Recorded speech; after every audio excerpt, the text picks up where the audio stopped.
오늘은 히브리서 12장 뒷부분 14절부터 29절까지 함께 나누겠습니다. 지난 시간에는 이제 그리스도인들이 어떤 모습으로 살아야 하는가, 그 중에서 하나님의 자녀이기 때문에 징계가 있고 그 징계를 우리가 인내로써 받아들이고 참으면 하나님 앞에 이제 상이 있다는 것, 평강의 열매를 맺는다는 것도 함께 나눴습니다. 오늘 이 시간에는 평강과 거룩함에 이제 관한 말씀을 권면하시고 그 뒤에는 새 언약에 관한 말씀을 권면하는 그런 시간입니다. 14절, 15절 말씀 제가 읽겠습니다. 모든 사람과 더불어 화평함과 거룩함을 따르라. 이것이 없이는 아무도 주를 보지 못하리라. 너희는 하나님의 은혜에 이르지 못하는 자가 없도록 하고 또 쓴뿌리가 나서 괴롭게 하여 많은 사람이 이로 말미암아 더럽게 되지 않게 하며, 우리가 하나님의 자녀가 되는 것, 하나님의 자녀가 됐다라고 하는 것은 여기 이제 이 말씀과 연결이 되거든요. 모든 사람과 더불어 화평함. 우리는 하나님과 우리 사이에 화평함이 이루어진 사람들이에요. 또한 하나님이 거룩하시기 때문에 우리를 거룩하라고 말씀하셨는데, 그 거룩이라고 하는 것은 구별되는 거예요. 그러니까 죄로부터 구별되고 죄인과 구별되는 것. 이것이 이제 거룩이라고 하는 것이죠. 그런데 모든 사람과 더불어 화평해야지 되는데, 그 모든 사람과 더불어 화평하기 위해서 거룩함이 깨진다면 우리는 둘 중에 하나를 포기해야지 돼요. 그런 경우에는 화평함을 포기할 수 있는 거예요. 하지만 화평함과 거룩함은 하나님께서 우리에게 요구하시는 중요한 사항이라는 거죠. 그리고 거룩함이라고 하는 것은 첫 번째는 제사함으로부터 이루어지는 거예요. 우리가 거룩하다라고 하는 평가를 받는 것은 우리 인품이 하루아침에 죄인이 엄청난 인품의 발전이 있어서 이루어지는 것이 아니라 하나님께서 우리를 구분해 주시는 거죠. 마치 이스라엘 민족을 애굽에서 애굽 사람과 이스라엘 민족을 하나님께서 구분하셨잖아요. 그 구분하는 게 바로 거룩이거든요. 이스라엘 민족은 하나님의 백성, 나머지는 애굽 파라오의 백성이 되는 거죠. 그것처럼 우리가 제사함을 받는 순간에 구별된 삶을 살아야 하는 그리스도인으로서의 의무가 생기는 거예요. 그래서 이 두 가지 화평함과 거룩함을 따르라. 이것이 없이는 아무도 주를 보지 못하리라. 이 거룩함이 즉 구별되지 않으면, 제사함으로 말미암는 구원이 없으면 하나님 나라에 갈 수가 없는 거예요. 하나님을 볼 수가 없는 거죠. 예수님께서 니고데모가 왔을 때 거듭나지 않으면 하나님 나라를 볼 수 없다라고 말씀하신 말씀과 이렇게 연결이 될 수가 있는 거예요. 우리가 거룩함을 얻었을 때, 그때 비로소 이제 하나님을, 지금 당장은 성령이 우리 안에 와 계시고 예수님께서 재림하실 때, 그때 우리는 하나님의 예수 그리스도의 몸에 이제 포함이 되는 한 몸이 되는 거죠. 그 다음에요, 너희는 하나님의 은혜에 이르지 못하는 자가 없도록 하고, 히브리 사람들에게 지금 중요한 게 있어요. 뭐냐면 히브리 사람들이 모여있는 교회 공동체에는 이 사람들이 지금 두 가지의 어려움이 있다고 그랬잖아요. 하나는 핍박이 있고, 또 하나는 핍박은 교회에 대한 핍박이에요. 두 번째는 유대인에 대한 유혹이 있었어요. 그러니까 히브리 교회에 있는 유대인들을 다시 유대 율법으로 불러들이려고 하는 핍박과 유혹이 두 가지가 공존하고 있었죠. 그런데 만약에 그들이 핍박에 불굴이 아니라 굴종한다든지, 핍박에 항복을 한다든지, 또는 유혹에 지면은, 그러면 하나님에 이르지 못하고 다시 그쪽으로 가는 거예요. 마치 예전에 이제 개가 그 토했던 것을 먹는 것처럼 다시 행위로서 구원을 얻을 수가 있다라고 가르치는 율법 생활인 유대 종교로 복귀하게 되는 거죠. 그렇게 되면은 은혜에서 떨어져 나가버리는 거예요. 또 쓴뿌리가 나서 괴롭게 하여 많은 사람이 이로 말미암아 더럽게 되지 않게 하며, 쓴뿌리라고 하는 것은 신명기 29장 18절에 보면은 이제 이런 말씀이 있거든요. 잠깐 여기들 한번 보자고요. 이 신명기 29장에 보면은 이 29장 말씀은 하나님의 백성들이 우상 숭배하는 그곳에서 지금 건져낸 거거든요. 이 사람들은 우상 숭배하는 거에 익숙해져 있는 사람들이에요. 그리고 이미 애굽에서 나와서 시내산에 있을 때도 모세가 40일 동안 보이지 않을 때 그때 이미 민족적으로 많은 사람들이 우상 숭배한 경험도 있어요. 그 사람들이 우상 숭배한다고 하는 것은 살아계신 하나님 대신에 눈에 보이는 어떤 존재의 마음이 이끌리는 것이거든요. 그것이 배교의 첫 번째 단계라고 볼 수가 있어요. 그래서 여기 보시면은 애굽 땅에서 살았던 것과 너희가 여러 나라를 통과한 것을 너희가 알며, 너희가 또 그들 중에 있는 가증한 것과 목석과 금은의 우상을 보았느니라. 이것들을 보았고 과거에도 애굽에서 그 속에서 살았던 거예요. 그러니까 18절은 같이 읽겠습니다. 너희 중에 남자나 여자나 가족이나 집하나 오늘 그 마음이 우리 하나님 여호와를 떠나서 그 모든 민족의 신들에게 가서 섬길까 염려하여 하며, 독초와 쑥의 뿌리가 너희 중에 생겨서, 여기 보면은 다른 신들을 섬길까 염려한다는 거예요. 그리고 독초와 쑥의 뿌리, 이런 것이 바로 이제 앞에서 나와 있는 쓴뿌리라고 볼 수가 있는 거거든요. 그러니까 이 쓴뿌리의 근원은 우상이라고 볼 수가 있어요.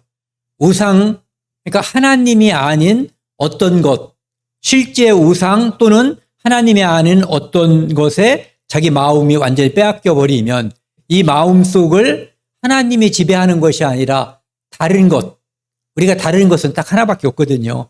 하나님 아니면 하나님이 지배하는 거예요. 그럼 이 안에서 하나님을 거역하고 싶은 마음, 하나님께 대적하고 싶은 마음이 생기거든요. 그런 것을 통틀어서 우리가 쓴뿌리다라고 이야기하는 거예요. 쓴뿌리가 나서 괴롭게 하여 많은 사람이 이로 말미암아 더럽게 되지 않게 하며, 그리고 이제 여기서 보면은 아무도 주를 보지 못하리라고 하고 있잖아요. 그런데 하나님을 볼 수 있는 어떤 사람이 하나님을 볼 수 있는가? 그것을 시편 24편에서 이렇게 말하고 있어요. 그러니까 우리가 복음을 전해도 어떤 사람은 쉽게, 태국에서도 우리가 볼 땐 쉽게 전해진 거예요. 그 복음이 마음속에 가는 사람들이 있고, 어떤 사람은 많이 오래 수없이 해도 이게 잘 안 되거든요. 근데 결국은 그 답은 이런 것들일 거예요. 여호와의 산에 오를 자 누구며 그의 거룩한 곳에 설 자가 누구인가? 4절은 같이 읽겠습니다. 곧 손이 깨끗하며 마음이 청결하며 뜻을 허탄한 데 두지 아니하며 거짓 맹세하지 아니하는 자로다. 보세요. 손이 깨끗하다는 거죠. 그러니까 이 손이 하나님 앞에 깨끗한 걸 뜻하는 거죠. 여기에 우상과 우상의 제물 이런 것으로부터 이제 정결한 걸 말하는 거예요. 제일 중요한 게 이거죠. 마음이 청결하며, 마음이 하나님께 나아가고 이 안에 우상 숭배라든지 다른 헛되다고 하는 것은 결국 자기 자신에게도 이익이 되지 않는 거거든요. 사람들은 이렇게 말하죠. 그것을 하면, 구원을 받으면, 교회를 다니면, 그 다음에 나오는 말이 있죠. 떡이 나오냐, 밥이 나오냐, 뭐 빵이 나오냐, 뭐 이렇게 얘기하는데 자기들은 똑똑하고 현명하다는 얘기거든요. 현실적이라는 얘기죠. 그런데 실제로 거듭나는 그리스도인처럼 더 현명하고 똑똑한 사람은 없는 거예요. 가장 현실적인 문제를 해결하는 거죠. 그래서 마음이 청결하며 뜻을 허탄한 데 두지 않는다. 허탄한 것은 내가 가치를 인정했는데 나중에 뻐꾸기 알이 다른 새 알과 함께 있었어요. 그런데 이 뻐꾸기 알을 품었단 말이에요, 새가. 그런데 나중에 뻐꾸기가 확 날아가 버렸어요. 이런 게 허탄한 거예요. 자기는 이것이 자기 새끼라고 생각하고 뭔가 자기 마음에 흡족할 거라고 생각을 했는데 중간에 날아가 버리는 거거든요. 우리가 재물을 모으고 열심히 공부해서 뭐 이렇게 명예를 얻고 하는 그런 것들이 결국은 80이라고 그랬나요? 80대면 배운 놈이나 안 배운 놈이나 뭐 가진 놈이나 안 가진 놈이나 다 마찬가지라고. 요즘은 이제 어쩌면 90이 될지도 모르고 100이 될지 모르지만은 특정한 연령이 되면은 그게 재물을 엄청 쌓아놓은 사람이나 오늘 먹을 거 겨우 얻어먹는 사람이나 아무런 차이가 없는 거예요. 아무런 구분이 없어요, 실제로. 그래서 허탄한 데 두지 아니하며 거짓 맹세하지 아니하는 자로다. 그러니까 이런 사람이 하나님을 볼 수 있다는 거죠. 네. 16절, 17절입니다. 음행하는 자와 혹 한 그릇 음식을 위하여 장자의 명분을 판 에서와 같이 망령된 자가 없도록 살피라. 이 음행하는 자는 이제 다른 종교에 빠지면 음행과 직접적으로 연관이 되는 경우가 굉장히 많대요. 우상 섬기는 그런 것에 있어서. 그리고 실제로 또 여기 나와 있는 에서라고 하는 사람이 그 에서의 아버지가 이삭이죠. 이삭의 아버지는 아브라함이에요. 아브라함은 자기 아들 이삭을 자기 동족, 즉 하나님을 믿는 사람들과 함께 있는 그 신앙의 사람들을 며느리로 맡기 위해서 자기 친족에게서 며느리를 얻어온 거예요. 그게 누구냐면 리브가죠. 네. 그런데 우상을 섬기지 않고 하나님을 믿는 믿음이 중요하기 때문에 그렇게 했는데 이삭이 그 아들에게 너는 하나님 믿을 거 없고 우상 섬기는 사람들과 결혼해라라고 권면했을 리가 없는 거예요. 그 반대로 얘기했겠죠. 이삭에게 리브가를 얻어주는 마음으로 똑같이 그렇게 믿음 있는 사람이 그 집안에서 함께 대를 잇기를 바랬을 거예요. 그런데 에서는 가나안 여자 중에서 누구 딸, 누구 며느리가 아니죠. 이렇게 다른 사람들과 자기 육체의 욕심을 채우기 위해서 하나님을 믿는 믿음에서 떨어져 나갔다고 하는 것을 알 수가 있거든요. 그리고 또한 그는 하나님께서 장자에게 축복해 준다라고 하는 것을 알면서 단지 자기의 배고픈 거, 아까 그것도 육신의 욕망, 육정을 위해서 이방인 여자들과 결혼을 했던 거고 자기 부모들이 원하지 않는 결혼을 한 거죠. 그 다음에 두 번째도 자기 배를 채우기 위해서 하나님께서 축복하는 그것을 이런 때는 과감이라고 말하면 안 되죠. 마치 헌신짝처럼 지푸라기처럼 버려버린 거예요. 그러니까 결국은 그것이 하나님의 축복을 버리게 되는 거죠. 그래서 장자의 명분을 팔았다는 것은 상속자의 직분을 팔아넘겼고 하나님의 축복을 버렸다고 하는 것을 이야기하는 거죠. 그래서 그렇게 된 사람 이름이 누구냐면은 에서예요, 에서. 에서와 같이 망령된 자가 없도록 살피라. 지금 히브리 성도들에게 에서는 육신을 따라갔다가 망한 사람이다. 그러니까 너희가 지금 예수 그리스도를 믿는 그 믿음에서 다시 율법을 지키고 동물의 희생제사를 지내는 그것으로 돌아가는 것은 옳지 않다라고, 하나님의 축복에서 멀어지는 것이라고 하는 것을 대표적인 예를 들어서, 에서를 예를 들어서 이제 이야기하는 거죠. 너희가 아는 바와 같이 그가 그 후에 축복을 이어받으려고 눈물을 흘리며 구하되 버린 바가 되어 회개할 기회를 얻지 못하였느니라. 사냥감을 가지고 와서 요리를 해서 아버지한테 갔어요. 그런데 이미 야곱이 아버지한테, 그 아버지한테 받은 축복은 내용상으로 보면은 분명히 하나님의 축복이에요. 그것을 받고 나아갔고, 나에게도 이제 줄 축복이 없냐라고 이야기하니까 너는 뭐 칼을 믿고 살겠고, 뭐 축복이라고 볼 수도 없는 그런 이야기가 남은 거죠. 그래서 결국은 여기 보면은 축복을 이어받으려고 눈물을 흘렸다고 돼 있어요. 그런데 눈물을 흘렸지만 결국은 기회를 얻지 못했다고 돼 있거든요. 우리가 부자와 나사로라고 하는 그 이야기를 보면은 그 실화라고 말씀드렸잖아요. 거기서도 보면은 그 부자가 나중에 엄청나게 후회하고, 그 후회도 하고 뉘우쳤다고 해도 다른 길이 없는 거잖아요. 그것처럼 에서도 후회했지만 뉘우쳐도 길이 없는 거예요. 그러니까 하나님의 경고를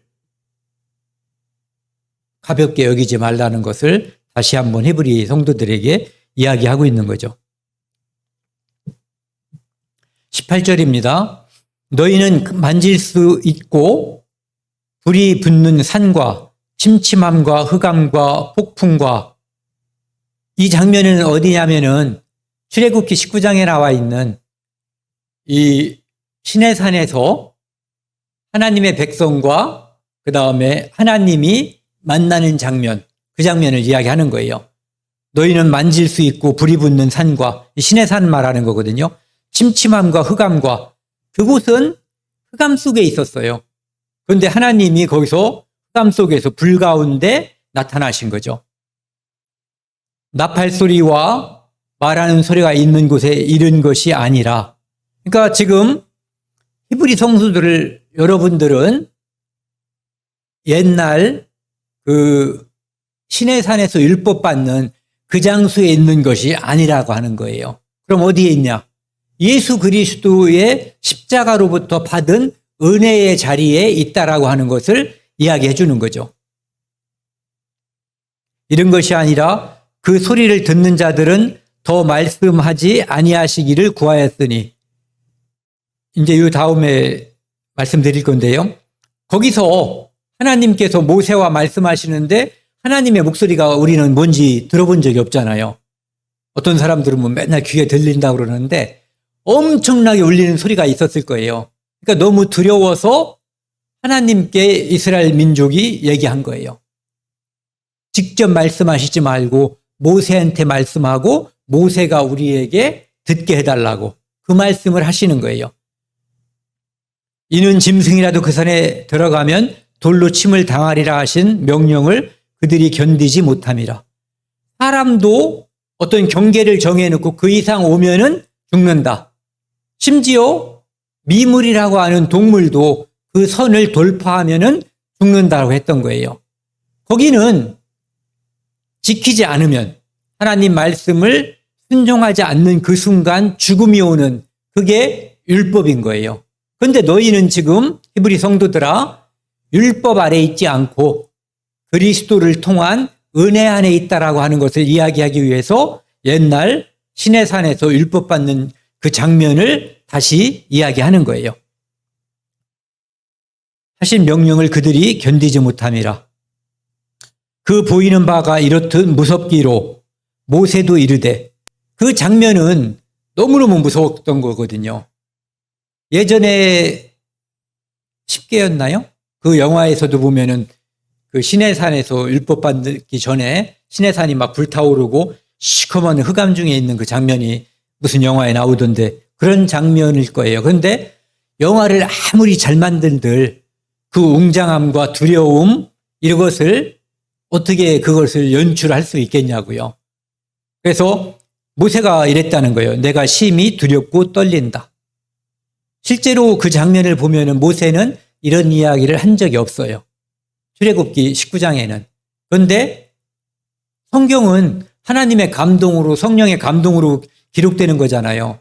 그러니까 히브리서 기자는 그때 모세가 이런 마음이었다고 하는 것을 하나님께서 감동으로 알려주신 거죠. 그리고 그것을 우리가 이렇게 뭐라고 그럴까요? 간접적으로 알 수 있는 것이 출애굽기 3장 6절에 보면은 하나님과 모세가 불 속에서 하나님이 나타나시잖아요. 그때 모세가 하나님 뵙기를 두려워했다고 되어 있어요. 그리고 신명기 9장 19절에도 보면은 하나님이 이제 분노해가지고 이스라엘 민족을 멸하려고 했다고 했을 때 모세가 두려워했다고 되어 있거든요.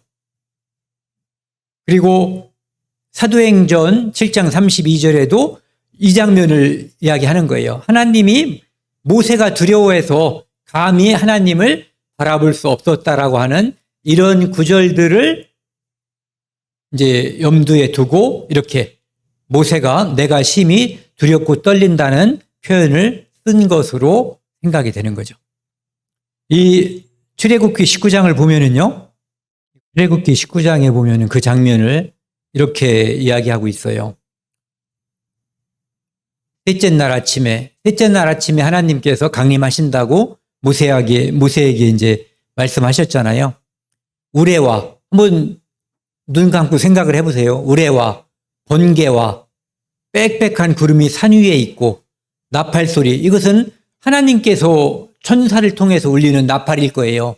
사람들이 부는 나팔이 아니라 나팔 소리가 크게 들리니 진중에 있는 모든 백성이 다 떨더라. 엄청난 위험, 두려움을 주는 그런 광경이었을 거예요. 모세가 하나님을 맞으려고 백성을 거느리고 진에서 나오매 그들이 산 기슭에 서 있는데 시내산의 연기가 자욱하니 여호와께서 불 가운데서 거기 강림하심이라. 그 연기가 옹기 가마 연기같이 떠오르고 온 산이 크게 진동하며, 산이 저는 지진을 크게는 못 느껴봤거든요. 약간의. 그런데 다른 나라 지진 나는 걸 보니까 CCTV에 산이 이렇게 움직이는 게 보이더라고요. 산 자체가 떠는 거. 그리고 그것처럼 온 산이 크게 진동하며 나팔 소리가 점점 커질 때에 모세가 말한 즉 하나님이 음성으로 대답하시더라. 그러니까 이 하나님의 음성이 너무너무 웅장하고 두려우니까 백성들이 우리에게 직접 말씀하시지 말고 모세를 통해서, 즉 중보자를 통해서 이야기해달라고 말한 이 장면이 아까 거기서 이 장면을 떠올리고 인용을 하신 거죠. 여기 보면은 이게 이제 시내산이거든요. 이쪽에서 봐도 이 꼭대기가 까맣게 탔잖아요. 그리고 여기도 꼭대기가 탔어요. 그래서 이것이 하나님이 시내산에 강림하실 때 다른 산은 이런 게 없어요. 그런데 이 시내산 꼭대기만, 그래서 이것이 그때 그 장면, 출애굽기 19장에 나와 있는 그때 그을린 게 아닌가라고 추측한다고 그러더라고요. 이거에 대한 정확한 언급은 없으니까. 그런데 특별히 그 산에 이것은 불에 그을린 흔적이라는 거예요. 사람들이 가서 보면은 바위 같은 것이 불에 탄 흔적이라고 이야기하더라고요.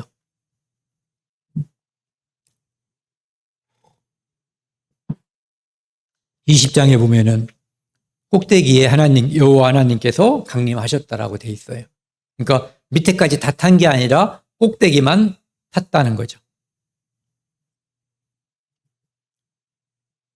22절, 24절입니다. 그러나 너희가 이른 곳은, 그러니까 아까 거기는 너희들은 그 산에서, 즉 율법을 받은 그 두려움의 산, 율법으로부터 벗어났다라고 하는 것을 이야기하는 거거든요. 하는 거죠. 그러면은 이 사람들이 이른 곳은 어디냐? 그러니까 신의 산에서 벗어나서 은혜의 십자가 또는 새하늘과 새 땅, 시온산 이런 데 이제 있다고 하는 것을 이야기해 주는 거예요. 너희가 이른 곳은 시온산과 예루살렘이 있는 곳이죠. 살아계신 하나님의 도성인 하늘의 예루살렘과 천만 천사와, 그러니까 구원받는 순간 예수 그리스도를 나의 구주로 인정하는 순간에, 믿는 순간에 이 모든 것들이 우리와 함께 하는 거예요. 시온산, 하나님의 도성, 하늘의 예루살렘, 천만 천사, 하늘에 기록된 장자들의 모임과, 여기 나와 있는 장자들의 모임은 첫 번째는 이스라엘 민족을 생각할 수 있어요. 이스라엘 민족으로서 이제 하나님의 백성인 사람들. 그리고 여기 보면은 교회와 이렇게 되어 있거든요.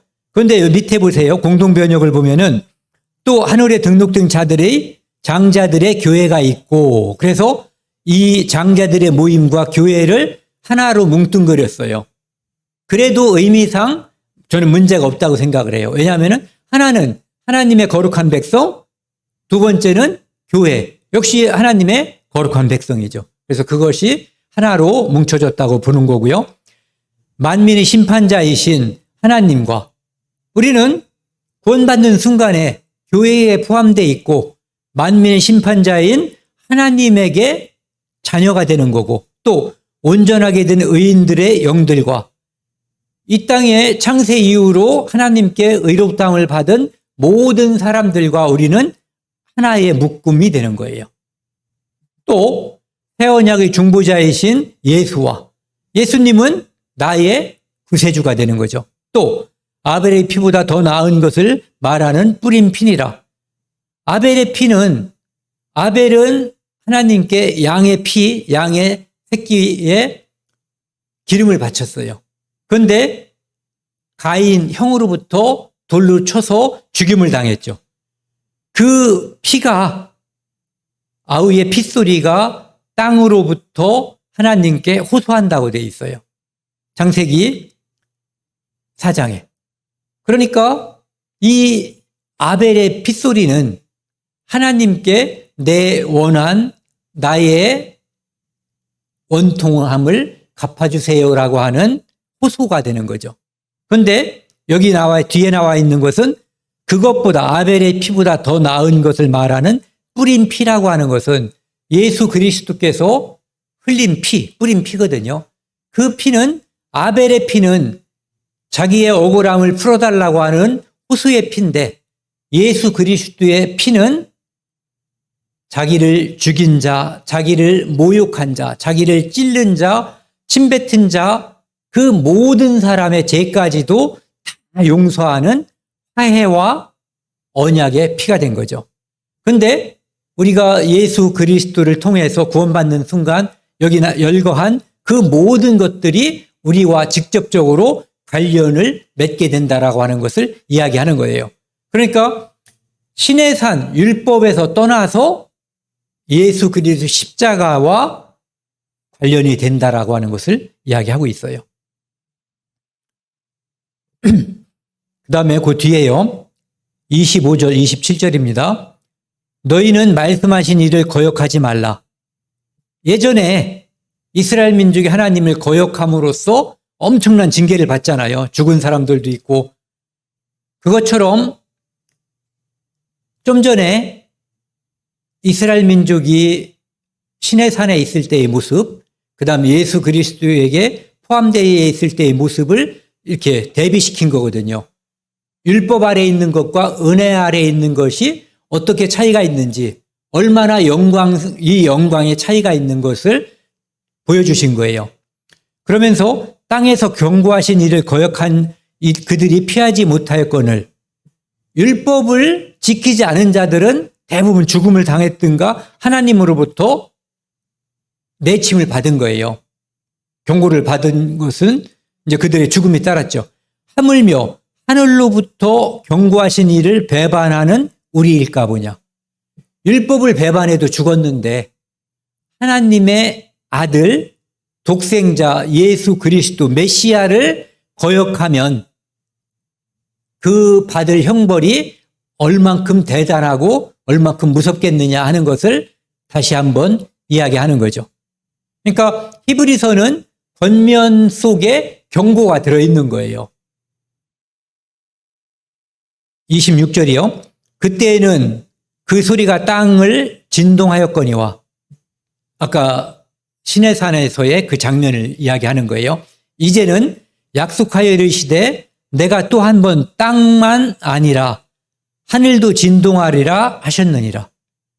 그러니까 예수님께서 이 땅에 오셨고 다시 오실 때는 하늘도 진동하고 땅도 진동해요. 그래서 그것을 다시 이야기하는 거죠. 그것을 이 학개서에 보면은요, 여기를 먼저 한번 지나가자고요. 학개서 2장 6절에 보면은 21절에도 비슷한 구절이 있어요. 같이 읽겠습니다. 만군의 여호와가 이같이 말하노라. 조금 있으면 내가 하늘과 땅과 바다와 육지를 진동시킬 것이요. 이 땅이 진동시킨 적은 여러 번 있었어요. 홍수 후에 이 땅이 이제 다시 찢어졌잖아요. 그때도 엄청나게 진동이 있었을 것이고, 그리고 각 나라마다 민족마다 하나님이 징벌하기 위해서 지진이라든지 이런 걸 줬을 때도 이런 일이 벌어졌을 거예요. 그런데 가장 큰 거, 예수님께서 이 땅에 재림하실 때 땅뿐만 아니라 하늘까지 진동하게 되는 거죠.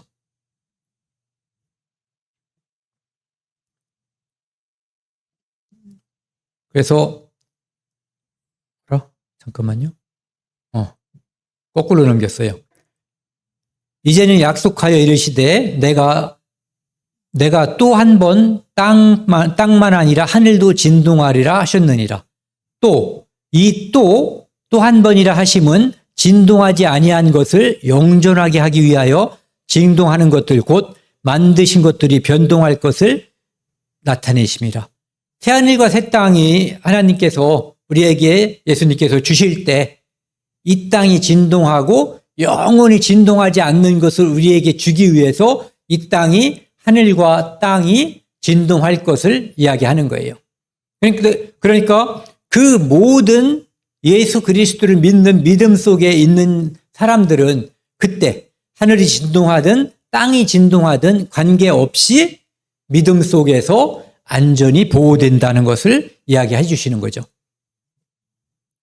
베드로후서 3장에 보면은 이게 이제 예수님이 이 땅에 오실 때의 모습이잖아요. 그날에는 하늘이 큰 소리로 떠나가고, 여기 보시면은 물질이 뜨거운 불에 풀어지고 원소도 다 녹아버린다는 거예요. 땅과 그 중에 있는 모든 일이 드러난다. 여기서도 보면은 그러니까 너희가 어떤 사람이 되어야 마땅하냐. 이 베드로 후서는 지금 이제 우리가 보는 히브리서하고는 구별된 거지만 결국은 여기서 주려고 하는 것은 똑같은 거거든요. 우리가 믿음 안에서 예수 그리스도 안에서 뿌리박고 있어야 된다라고 하는 것을 말씀하시는 거죠. 그런데 그 모든 땅이 울리고 하늘이 울리는 그 일이 있어도 13절 믿는 자에게는 이것이 약속이 되어 있는 거예요. 우리는 그의 약속대로 의가 있는 곳인 새하늘과 새 땅을 바라보도다. 그러니까 구원받은 사람은 우리 주변에 또는 우리가 속해 있는 어떤 곳에 아무리 큰 환난과 위험한 일이 다른 사람들이 떨고 가슴 졸이는 일이 벌어져도 우리에게는 오히려 그것이 구원이 된다라고 하는 것을 다시 한번 말씀해 주시는 거죠. 오늘 여기까지 하겠습니다. 28절, 29절. 그러므로 우리가 흔들리지 않는 나라를 받았은즉 은혜를 받자. 흔들리지 않는 나라, 믿음으로 가는 나라, 하나님 나라. 하나님께서 이 땅에 믿지 않는 자들을 벌 주기 위해서 하늘이 울리고 땅이 진동해도 흔들리지 않는 나라. 그것은 믿음 있는 사람들에게 하나님께서 흔들리지 않는 믿음을 받은 사람들에게 주신 거예요. 은혜를 받자. 이로 말미암아 경건함과 두려움으로 하나님을 기쁘시게 섬길지니.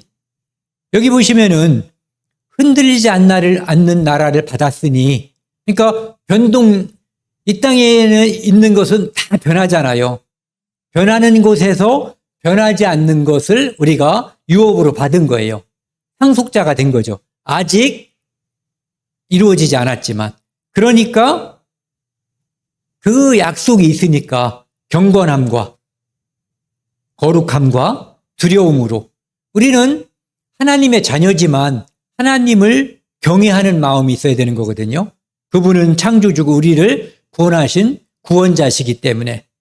그리고 두려움으로 하나님을 기쁘시게 섬길지니. 그러니까 히브리 성도들에게 이 마지막 권면을 하는 거죠. 경건함과 두려움으로 하나님을 기쁘시게 섬길지니. 이것은 그 믿음을 유지하고 다시 유대 종교로 돌아가지 않는 이것에서 그치는 것이 아니라 너희가 하나님을 기쁘게 하는 자가 되어야지 된다는 것을 이야기하는 거예요. 그러면서 또 한 번 경고하죠. 우리의 하나님을 소멸하는 불의심이라. 소멸하는이 아니라 소멸하게 하시는, 태워 버리시는, 즉 믿지 않는 자들을 징벌하시는 하나님이시다. 하지만 그때에도 우리에게는 구원자가 된다라고 하는 것을 또 한 번 강조하는 거예요. 그러니까 히브리 성도들에게 구원과 그 다음에 징벌을 이야기하고 있어요. 그러면서 너희는 어디에 속했다. 그러니까 그 약속을 믿고 두려워할 필요도 없고 유혹에 넘어가서도 안 된다라고 하는 것을 다시 한번 강조하는 거죠. 오늘은 여기까지 하겠습니다. 다음에는 13장을 하겠습니다. 13장도 이제 두 번에 걸쳐서 하고요. 이제 거의 시작한 게 엊그제 같은데 이제 많이 온 것 같아요.